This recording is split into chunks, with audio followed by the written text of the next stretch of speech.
Hello students, आज का हमारा टॉपिक है advertisement.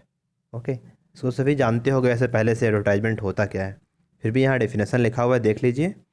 N advertisement is a kind of public notice asking for और ऑफरिंग सर्विसेज और buying and selling property goods etcetera और providing information about missing person pets etcetera.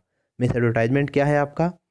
ये एक तरीके, इसको हिंदी में प्रचार बोलते हैं। किसी चीज़ को आप बेचने के लिए या आपको प्रॉपर्टी बेचनी है तो उसके लिए आप क्या करते हैं, न्यूज़पेपर या मैगजीन्स में आप एडवर्टाइजमेंट देते हैं।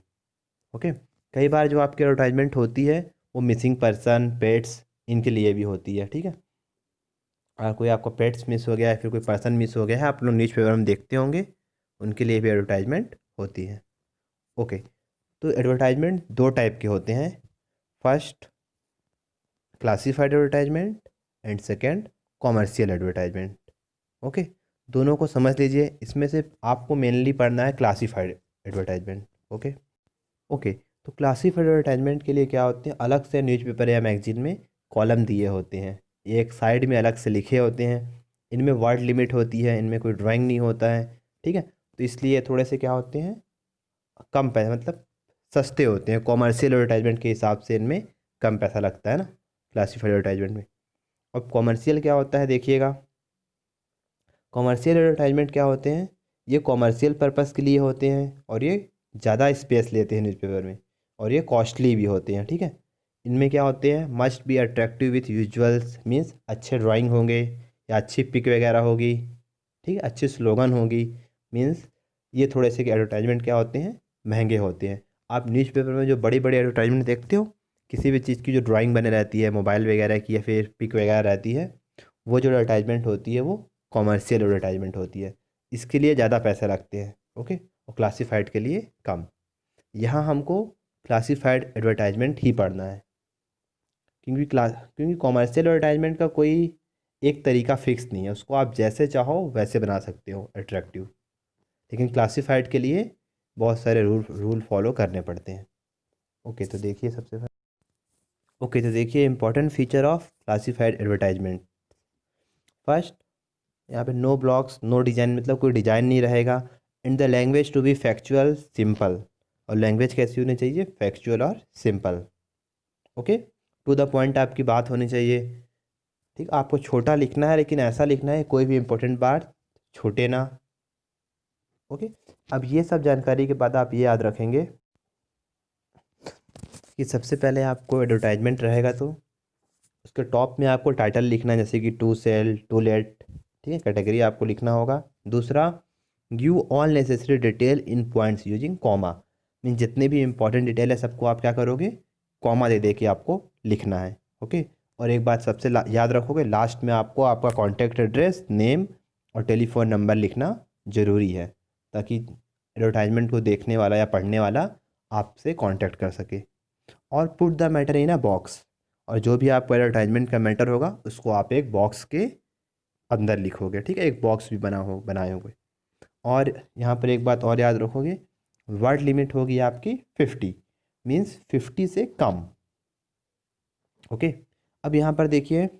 ओके, अब पढ़ना है हमको kinds of classified advertisement. Means जो एडवर्टाइजमेंट है क्लासिफाइड कितने टाइप की हो सकती है। ओके, सबसे फर्स्ट सिचुएशन वैकेंट और वांटेड, ये जॉब के लिए होती है। मान लीजिए आप किसी कंपनी के ओनर हैं या फिर एम्प्लॉयर भी हो सकते हैं। ठीक है, और आपको क्या करना है, किसी और को भी आपकी कंपनी में जॉब देनी है।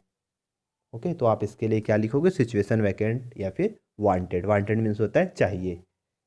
ओके, दूसरा आपका लॉस्ट एंड फाउंड, सभी जानते हैं, आपको कोई चीज़ गुम गया है, आप उसके लिए एडवर्टाइजमेंट लिखोगे। सेल एंड परचेस, जानते हो कोई चीज़ बेचना हो या ख़रीदना हो। रिकमेंडेशन वांटेड भी उसी तरीके से, कोई चीज़ आपको चाहिए रहता है तो। एजुकेशनल, पढ़ाई लिखाई कोचिंग क्लासेस वगैरह से रिलेटेड।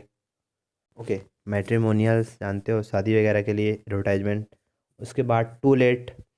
टू लेट आपका होता है किराए के लिए, अगर आपको आपका दुकान या फिर कोई रूम वगैरह किराए से देना है तो उसको टू लेट में लिखते हैं। ट्यूशन्स, मान लो अगर आपको अपने छोटे भाई बहन के लिए या फिर किसी के लिए भी क्या करना हो, ट्यूटर रखना हो, तो आप क्या करोगे, ट्यूशन्स, इस हेडिंग के अंदर आप एडवर्टाइजमेंट दोगे। पैकर्स एंड मूवर्स, ये फॉरेन कंट्रीज़ में अधिक यूज होते हैं। जब आपको घर शिफ्ट करना होता है तो ये क्या करते हैं, आपकी हेल्प करते हैं। मीन्स आपके पूरे सामान को पैक करके आपके दूसरे घर में पहुंचा देंगे ये लोग। ओके, इसलिए पैकर्स एंड मूवर्स। कैनल, ये भी फॉरेन कंट्री में ज़्यादा यूज होता है। कुत्ते लोग जहाँ रहते हैं उसको क्या बोलते हैं, कैनल।